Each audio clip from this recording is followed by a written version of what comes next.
pagi, kembali saya dengan Herman X Kapal Pesiar. Saya akan berbagi pagi ini bicara tentang karir. Ya. Proses berkarir itu sangat memungkinkan sekali buat siapa aja di departemen mana saja. Ya, itu mungkin, tidak ada yang tidak mungkin karena itu suatu proses. Ya, proses itu juga pasti harus didukung oleh latar belakang pendidikan kita, kemampuan kita juga berbahasa. Ya. Karena semua proses itu untuk naik satu tingkat yang lebih baik ada proses. Jadi kita harus bekerja dulu ya. Dari posisi yang paling bottom pasti yang kita akan ke atas. Tidak ada yang instan. Dimanapun kita bekerja tidak ada yang instan karena kita harus menjalani proses. Demikian juga pada saat kita sekolah nggak langsung jadi mahasiswa. Pada saat kita bekerja nggak langsung jadi manajer karena ada tahapan, ada proses yang harus kita jalani. Ya. Jadi ya itulah buat teman-teman harapan saya. Jangan takut ya, untuk berkarir. Ya. Tamat SMK boleh masuk ke kapal pesiar? Boleh. Yang sudah kuliah ke kapal pesiar? Boleh. Pasti dengan level SMA dengan kuliah pasti berbeda. Selain pendidikan, apalagi yang diperlukan untuk kita bekerja di kapal pesiar untuk pertama kali berangkat? Sudah pasti pengalaman kerja. Pengalaman kerja minimum 6-2 tahun. Hotel, ya pastinya karena kita akan bekerja di hotel, bentuknya kapal pesiar ya. Jadi ya pengalaman kerja hotel itu perlu karena itu menjadi faktor-faktor pendukung, salah satu faktor pendukung. Yang utama buat saya adalah kemampuan kita berbahasa Inggris, pengetahuan kita tentang produk pekerjaan kita, tapi yang paling penting adalah kemampuan kita berbahasa Inggris. Memang ini yang pertama kali kita akan berangkat, kita belum terlalu fasih.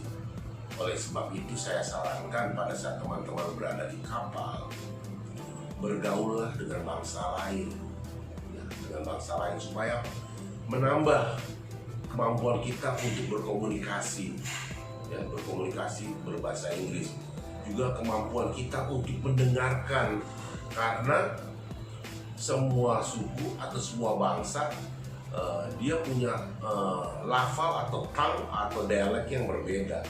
Kita bicara sama orang Chinese di sana bahasa Inggrisnya kita harus benar-benar dengar dan mengerti apa yang mereka tanya, apa yang harus kita sampaikan. Orang Thailand, orang Rusia, orang Filipina, orang Spanish, Meksiko, Brazil segala macam. Jadi selain kemampuan kita dapat berbahasa, kita kemampuan mendengar juga penting. Ya, penting karena apa? Cara orang berbicara itu berbeda-beda. Tujuannya kemana? Kalau kita tidak paham, itu komunikasi itu berarti nggak nyambung. Oleh sebab itu kita harus punya kualitas mendengar yang baik, apa yang diminta dan apa yang harus kita sampaikan kepada mereka. Itu penting sekali ya. Juga di dalam berkarir itu pastinya ada tahapan.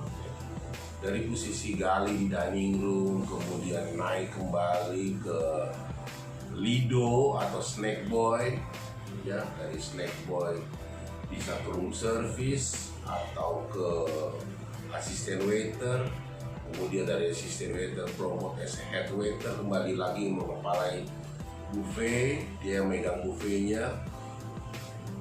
Di bawah mereka adalah snack boy atau staff kru yang bekerja di buffet. Kemudian dari buffet juga kita bisa ke room service, ya kita bisa juga jadi supervisor di room service. Dari room service kita kembali ke dining room. Dari anak-anak snack boy bisa jadi promosi asisten waiter. Dari room service juga bisa promosi menjadi asisten waiter. Kemudian waiter, dari waiter kita menjadi asisten waiter di, kemudian waiter di, dan terus sampai ke atas ya. Cruise director, hotel director itu memungkinkan sekali. Tapi teman-teman seangkatan saya yang saya lihat juga ya sampai saat ini teman-teman seangkatan berada di kapal yang kita mulai karir bersama-sama, Ya, pada saat saya juga masih di kapal, saya sudah melihat banyak orang-orang Indonesia yang sudah menjadi officer. Jadi jangan takut buat teman-teman. Wah, kerja doang, kita kerja capek hanya jadi waiter selamanya. Oh, kita kerja cuma jadi stateroom attendant selamanya. Wah, kita kerja cuma jadi ABK selamanya. Tidak. Jadi buat teman-teman, mari. Ya. Seperti saya, waktu itu saya sudah sarjana S1 ekonomi akuntansi. Tapi saya di sana untuk mengejar karir saya yang mendukung saya di dining room, saya ngambil kuliah lagi, saya kuliah koresponden study. Itu mendukung saya untuk saya mendapatkan posisi tertentu di dalam kapalnya. Itu sangat penting karena pola pikir anak SMK, kemampuan berpikir dengan yang mahasiswa pasti beda. Ditambah juga apa yang penting? Pengalaman kerja. Jadi kita nggak mungkin tamat sekolah langsung masuk ke kapal, nggak mungkin juga karena kamu nggak tahu apa yang kamu kerjakan, nanti kamu sana bingung. Makanya syaratnya ke kapal pesiar itu diminta pengalaman kerja hotel. Ya, untuk tahap ini saya bicara sampai sini, akan saya sambung ke video saya berikut.